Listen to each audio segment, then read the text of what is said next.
Sexta lección del misterio de la Iglesia. Dios te salve María, llena eres de gracia, el Señor es contigo. Bendita tú eres entre todas las mujeres y bendito es el fruto de tu vientre Jesús.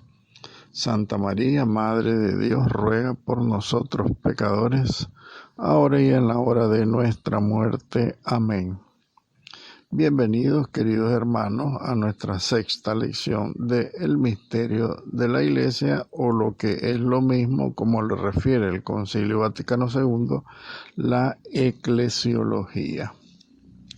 Bien, estamos tratando el capítulo 4 del documento del misterio de la Iglesia con el tema las fuerzas vitales de la Iglesia, que consideramos que son 3. Cristo, cabeza de la Iglesia; el Espíritu Santo, alma de la Iglesia, que lo veremos hoy; y un tercer elemento, el alma creada de la Iglesia, que es la caridad. Ese es el capítulo 3. Ya vimos que Cristo, cabeza de la Iglesia, es por el orden, él es la cabeza, la primera parte; por el poder, porque Cristo es sustentador de la Iglesia y la sostiene; porque Cristo es el Salvador de la Iglesia. Ya decíamos lo que dice el Papa Pío XII en la Mystici Corpore, porque con las palabras de San Pablo, Cristo es cabeza de la Iglesia, Él es el Salvador de su cuerpo, dice el mismo San Pablo y el Papa Pío XII en la Mystici Corpore Christi. Bien, veamos la segunda fuerza vital de la Iglesia, el Espíritu Santo. El Espíritu Santo, primero, el Espíritu Santo, alma de la Iglesia; segundo, el cuerpo y el alma de la Iglesia, a la manera que hace la comparación el Papa San Juan Pablo II de la Iglesia, el cuerpo humano también, y San Pablo lo refiere también, y por último, pues, el alma creada de la Iglesia, que es la caridad. Bien, veamos el Espíritu Santo, alma de la Iglesia. Dice San Agustín: lo que obra el alma en todos los miembros de un solo cuerpo, eso hace el Espíritu Santo en toda la Iglesia, dice San Agustín. Significa lo mismo que dirá San Pablo, ¿verdad? Que San Pablo compara, hace una analogía del cuerpo humano con lo que es el cuerpo místico de Cristo, la Iglesia. A este Espíritu de Cristo, como principio invisible, hay que atribuirle también el que todas las partes estén íntimamente unidas. Todas las partes del cuerpo están íntimamente unidas, tanto ellas entre sí como con su cabeza. Estando como está todo en la cabeza, todo en el cuerpo, todo en cada uno de los miembros, este espíritu está en plenitud en cada uno de sus miembros, empezando con la cabeza, que es Cristo, ¿verdad? Lo cual significó breve y concisamente nuestro sapientísimo predecesor, el Papa León XIII, está hablando el Papa Pío XII, y dice que el Papa León XIII, en su encíclica Divinus Illud, con estas palabras: baste afirmar esto, que mientras Cristo es cabeza de la Iglesia, el Espíritu Santo es su alma, ¿verdad? Y lo dice Pío XII, pues, en la Mystici Corpore Christi, el número 41. Bien, número 2. El cuerpo y el alma de la Iglesia. Si el Espíritu Santo es el alma de la Iglesia, el cuerpo lo forman los fieles, visible y jurídicamente organizados en comunidad.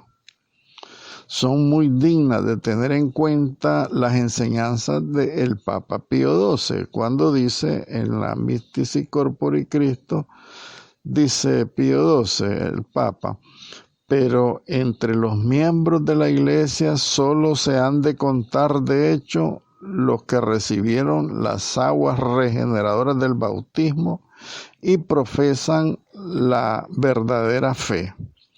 Y ni se han separado miserablemente ellos mismos de la contextura del cuerpo de Cristo que es la Iglesia, el caso de los protestantes.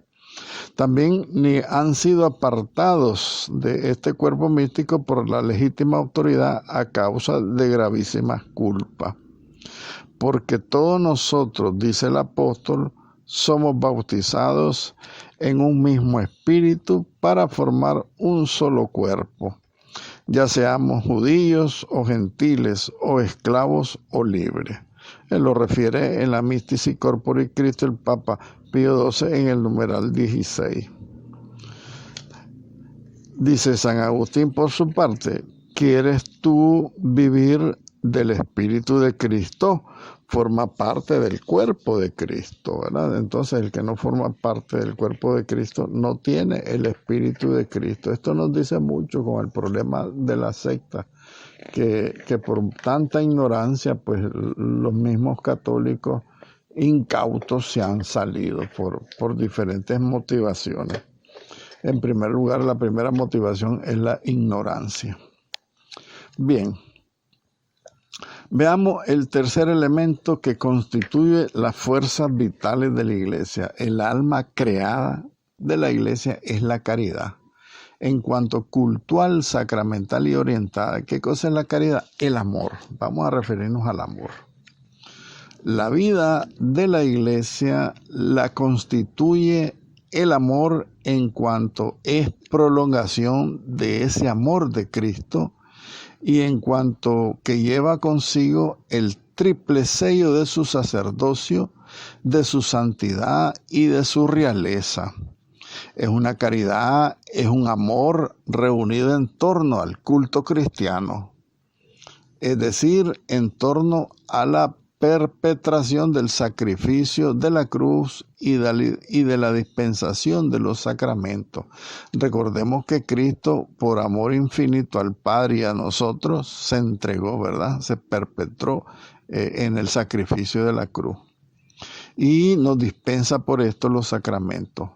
Caridad, amor llevado a su más elevado punto de semejanza con la caridad de Cristo, debido a su paso a través de los sacramentos. El amor de Cristo se transmite a nosotros a través de los sacramentos, a través de la Iglesia, ¿verdad? Dirigida y orientada por los poderes de jurisdicción. Esto es lo que estamos diciendo, ¿verdad? Que la Iglesia tiene toda la autoridad por la caridad de Cristo de transmitir ese amor, esa caridad a todos nosotros los hijos de la Iglesia. Por los poderes jurisdiccionales. En una palabra, la caridad, el amor en cuanto cultual, sacramental y orientada. La caridad, o sea, el amor por el culto. Cuando Cristo se entrega por un amor infinito al Padre, se entrega en la cruz, esa es una forma de la caridad cultual. O sea, Cristo mismo le está rindiendo el culto más perfecto al Padre a través de su sacrificio en la cruz. Bien, veamos en primer lugar la caridad en cuanto cultual, en cuanto al culto. Por su muerte en la cruz, supremo acto de culto y de amor, inauguraba Jesucristo el régimen de la nueva ley. La caridad, el amor que brota de Cristo para formar el alma de la Iglesia, no es una caridad abstracta, sino cultual. Es un acto de amor, el culto que le hace al Padre, el mismo Cristo, ¿verdad? Por eso es el único culto público que la Iglesia garantiza que llega a Dios. Es la oración más perfecta, la de Cristo, por eso, porque la caridad de Cristo es infinita, no es abstracta, sino que es cultual, quiere decir que Él la demuestra con el culto de adoración al Padre en su obediencia hasta la muerte y una muerte de cruz. Entonces, esta caridad crea en la Iglesia una profunda inclinación a mantenerse al pie de la cruz para ofrecer al Padre la víctima pura, santa e inmaculada, víctima única, capaz de redimir al mundo perdido, y para ofrecerse a sí misma la Iglesia con Cristo y por Cristo. ¿Verdad? Entonces la Iglesia tiene, por la caridad que crea la Iglesia, tiene una profunda inclinación a mantenerse al pie de la cruz para ofrecer a Dios Padre la víctima pura que es Cristo mismo. Y ella ofrecerse con Él. Por eso la Iglesia recuerda siempre que si Cristo murió por todos, lo hizo a fin de que cuantos vivan, no vivan ya para sí mismos, sino que vivan para Él. Lo dirá San Pablo, mi vida es Cristo y morir es una ganancia. Si vivo, vivo para Cristo, si muero, muero para Cristo, decía San Pablo, ¿verdad? Entonces, la Iglesia, por lo tanto, recuerda esto de que si Cristo murió por todos, lo hizo a fin de que cuantos vivan, ya no vivan para sí mismos, sino para Él. Él que murió y resucitó por ellos, ¿verdad? Lo dice San Pablo en la segunda carta a los Corintios, capítulo 5. Entonces, toda la oración, en el sentido de esta caridad cultual, toda la oración de la Iglesia es cultual también, porque es inspirada por el sacrificio redentor de Cristo y es referida a Cristo, esta oración de la Iglesia, tanto cuando es secreta como cuando es en público, el culto privado y el culto secreto, y el culto público, que la Iglesia realiza, entonces lo hace unida a su Redentor, a su cabeza. Entonces, toda ella, la Iglesia, como cuerpo místico de Cristo, junto a la cabeza, se ofrece al Padre en ese sacrificio redentor de Cristo, cabeza de la Iglesia. Porque este culto, este sacrificio es referido a este mismo Cristo, pues que es el verdadero sacrificio agradable al Padre. Bien, segundo elemento del alma de la caridad, ¿verdad? El alma de la Iglesia, la caridad. Primer elemento, caridad en cuanto cultual. Segundo elemento, caridad en cuanto sacramental. Jesucristo reparte sus gracias a los hombres de dos maneras. En primer lugar, a distancia e imperfectamente sobre quienes se hallan alejados, de manera que esta gracia se asemeja a la dispensación en edades anteriores, ¿verdad? Y que no se pueda preparar sino un anuncio de la Iglesia. Un anuncio del Evangelio. Entonces, la primera gracia, digamos, que Cristo reparte a los hombres una distancia, cuando el hombre no está cerca de Dios, para prepararlo al anuncio de la evangelización de la Iglesia. Y en segundo lugar, también Cristo la reparte por contacto y plenamente sobre quienes lo rodean, y esta es capaz de constituir a la Iglesia, ¿verdad? Cuando estamos cerca de la Iglesia, Él nos da la gracia, porque nos hace, como estamos cerca de Él, nos hace formar el cuerpo, su cuerpo místico, ¿verdad? Constituimos la Iglesia en su estado de perfección. Es la que nos sigue llevando esa gracia de Cristo a través de los sacramentos, y que por eso es llamada la gracia sacramental o la caridad sacramental. Por eso es el segundo elemento del amor que constituye el alma de la Iglesia, la caridad, a través de los sacramentos. Porque a través de los sacramentos Dios regala, Cristo reparte su gracia, su amor, para constituirnos en Iglesia.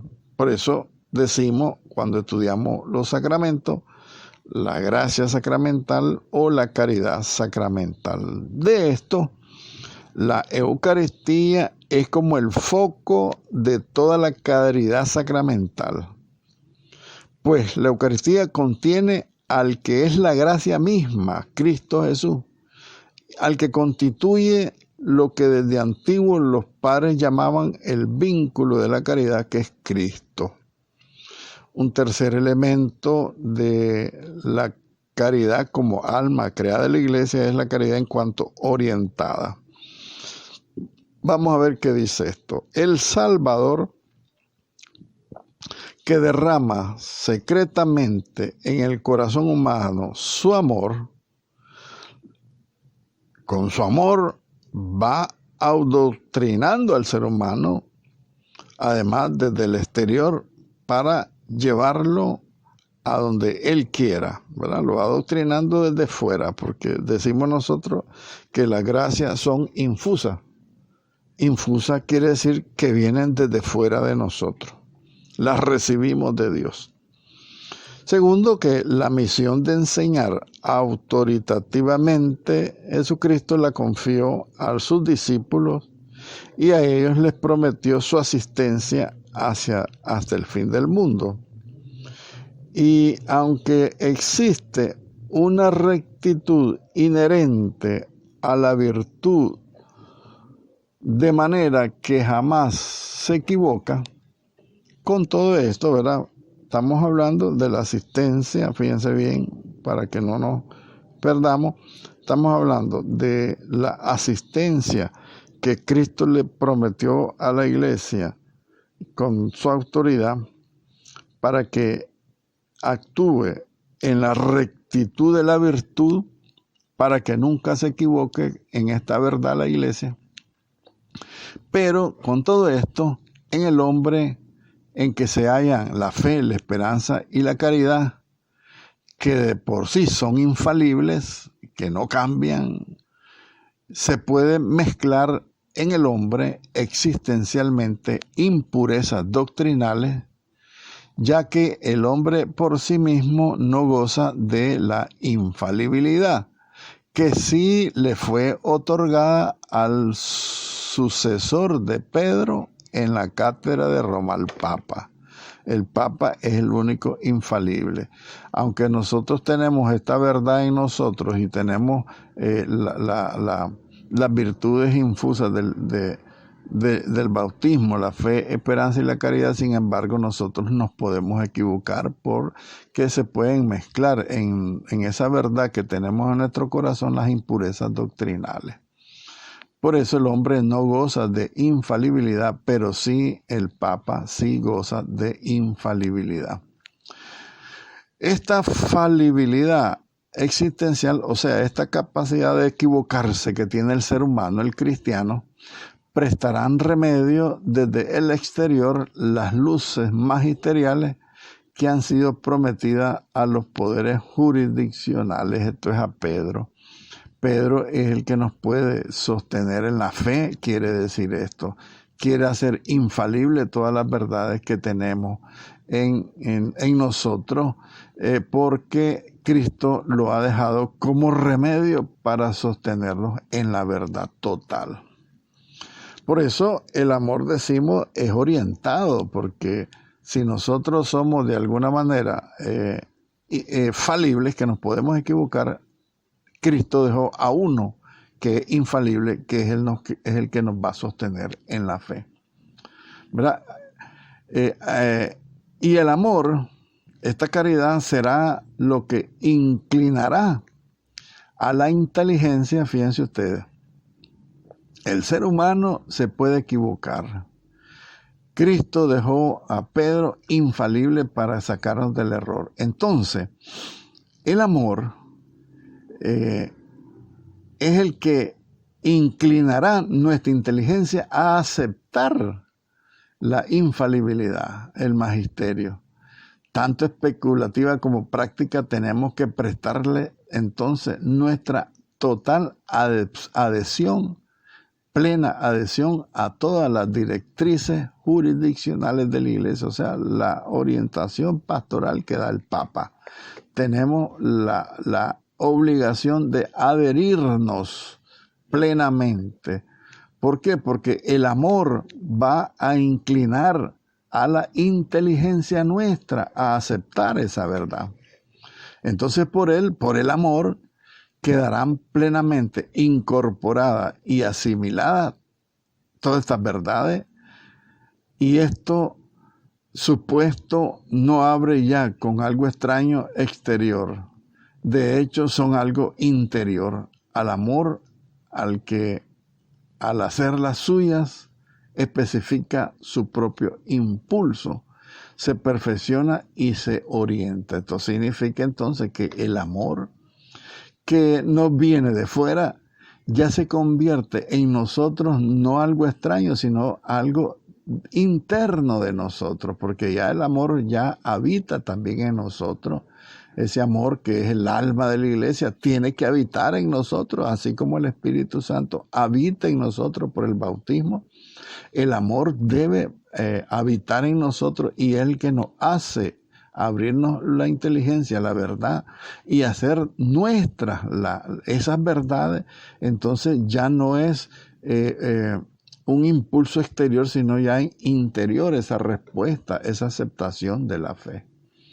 Porque eso nos perfecciona y nos orienta. Por eso decimos entonces que la caridad en cuanto orienta, ¿verdad? Que ella es la que nos guía. Y esta es la razón para decirse que el alma creada de la Iglesia la constituye, o sea, la hace la Iglesia, y la caridad en cuanto orientada por las directrices jurisdiccionales, o sea, las verdades que se nos revelan a través del magisterio de la Iglesia, y que la Iglesia, nosotros que somos la Iglesia, interiorizamos pues todas estas verdades, las hacemos de nosotros, y eso hace formar el cuerpo místico de Cristo, que es la Iglesia. Una reflexión preciosísima. Bien, vayamos al capítulo 5 del documento que estamos estudiando sobre el misterio de la Iglesia. Veamos el axioma: fuera de la Iglesia no hay salvación. Yo sé que esto ya lo hemos reflexionado alguna vez, pero trataremos de profundizar pues a la luz del magisterio de la Iglesia, a la luz de la Sagrada Escritura en primer lugar, a la luz de los padres de la Iglesia, del magisterio, de los concilios, etcétera. Veamos. El Nuevo Testamento. Jesucristo envía a sus apóstoles con estas palabras: vayan por todo el mundo y anuncien la buena nueva a toda la creación. El que crea y se bautice se salvará. El que se resista a creer se condenará. Lo refiere el Evangelio de San Marcos en el capítulo 16. También en el Evangelio de San Juan, Jesús le dice a Nicodemo: en verdad te digo que el que no nace del agua y del Espíritu no puede entrar en el reino de los cielos. San Juan capítulo 3, versículo 15. El diálogo de Jesús con Nicodemo.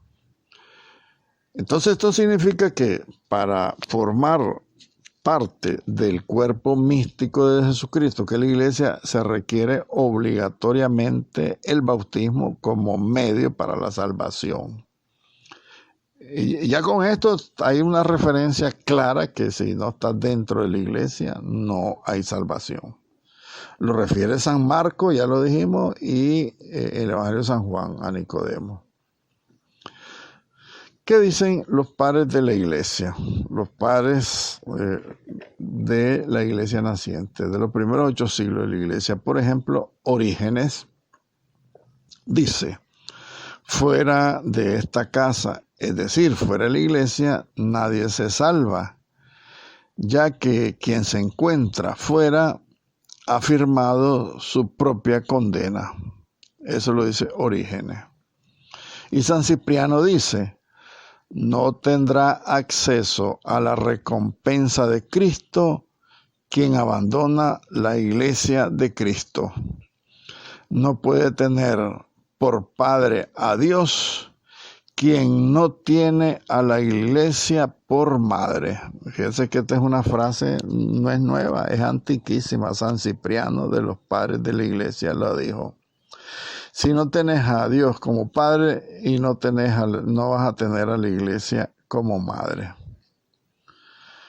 ¿Qué dice el magisterio de la iglesia a través de los concilios? El concilio cuarto de Letrán del año 1215 enseña: a una sola es la iglesia universal de los fieles, fuera de la cual nadie absolutamente se salva.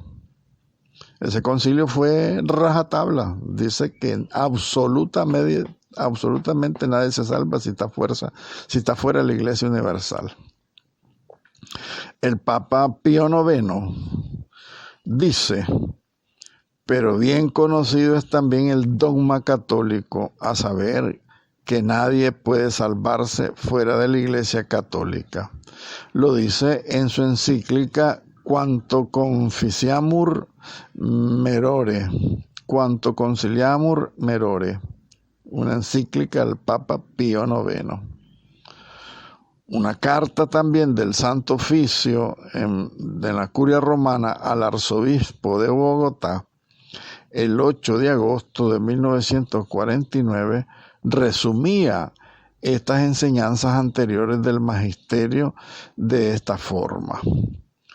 Dice el Santo Oficio: para que logre una persona la salvación eterna, no siempre se exige que se halle visiblemente, en realidad incorporada a la iglesia como miembro de ella, pero sí se requiere, porque es un requisito indispensable, que preste su adhesión a dicha iglesia, por lo menos por su propósito y por su deseo. A esto se le llama voto et desiderio. O sea, si con deseo, si deseas pertenecer, ya perteneces. Sin embargo, sigue diciendo el Santo Oficio, no siempre es necesario que sea este propósito explícito, como puede serlo en los catecúmenos, ¿verdad? Recordemos la condición que tenían los catecúmenos al inicio de la iglesia naciente.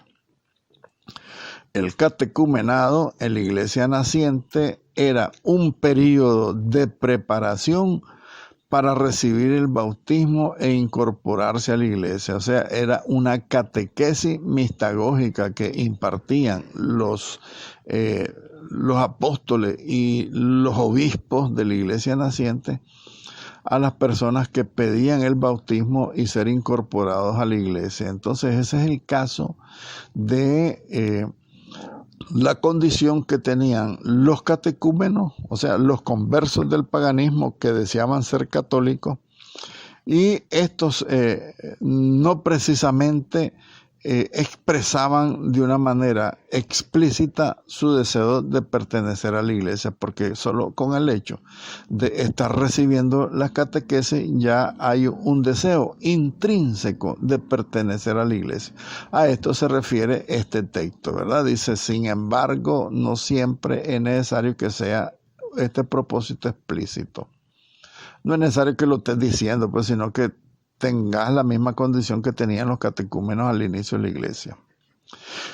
Cuando se encuentra una persona en una ignorancia invencible, Dios llega a aceptar incluso su propósito implícito. O sea, si no lo puedes ni expresar, Dios te lo recibe.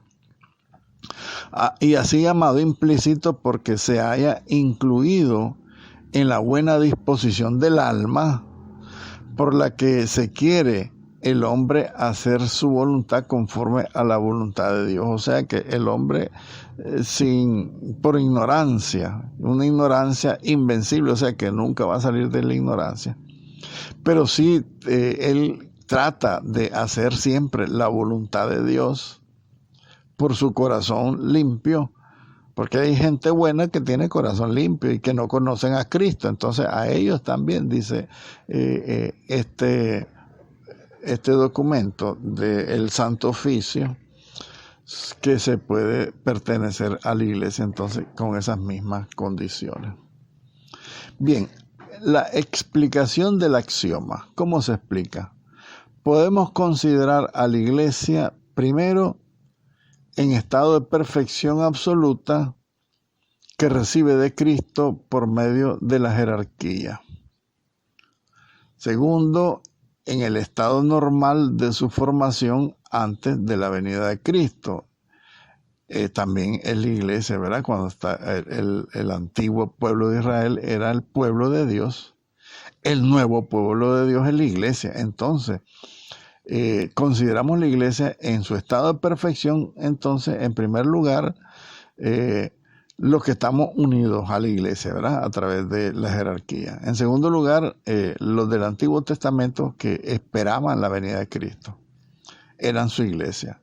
En tercer lugar, en un estado anormal de quienes tras la venida de Cristo no le pertenecen todavía visible y corporalmente, porque no se han bautizado, sino tan solo invisible y espiritualmente por su deseo. O sea, los que no se han bautizado y desean ser bautizados, desean pertenecer a la iglesia, sí son parte de la iglesia.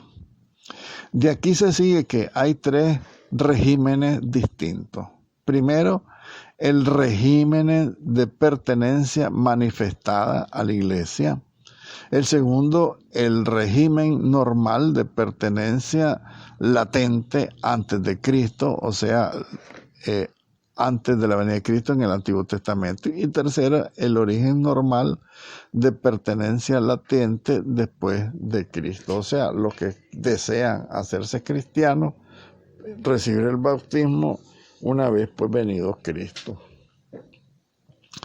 El deseo del bautismo según San Ambrosio. ¿Por qué tenemos que profundizar en esta explicación del axioma? Fuera de la iglesia no hay salvación. El deseo del bautismo según San Ambrosio. Fíjense ustedes que la iglesia acepta, cuando se dan las charlas prebautismales, se aceptan tres tipos de bautismo. El bautismo de agua, el bautismo de deseo y el bautismo de sangre. Hay tres bautismos. El bautismo de agua es el que recibimos todos ordinariamente. El bautismo de deseo es el bautismo que nosotros deseamos que nuestros hijos reciban, y por el hecho de que si nosotros ya deseamos que o la persona adulta desea el bautismo y en ese momento se muere, esa persona queda realmente bautizada, porque por el deseo su incorporación de Cristo es válida. Y también el bautismo de sangre significa que, por ejemplo, todos los mártires que existieron al inicio de la iglesia, que estaban en un periodo de catecumenado o de formación para recibir el bautismo y fueron asesinados. De hecho, el baño con su propia sangre, dice la iglesia, significa su bautismo en la sangre de Cristo. A ver, el bautismo de deseo entonces, según San Ambrosio. En el discurso que pronunció este santo doctor San Ambrosio con motivo de la muerte del emperador Valentiniano II, asesinado en el 392, antes que pudiera recibir el bautismo, encontramos una doctrina maravillosa que dice claramente: por lo que a mí respecta, he perdido a quien iba a engendrar al Evangelio. O sea, dice San Ambrosio, he perdido a una persona al que yo iba a bautizar, pero él no ha perdido la gracia que había. que había suplicado. Miren qué bonito San Ambrosio explicando cuando mataron al emperador Valentiniano II, que se iba a bautizar y no lo pudo bautizar porque se lo mataron. Entonces él dice, perdí a alguien que iba a engendrar al evangelio, al que yo iba a ser padre espiritual. Pero él dice, no ha perdido la gracia. Esa gracia que él había suplicado.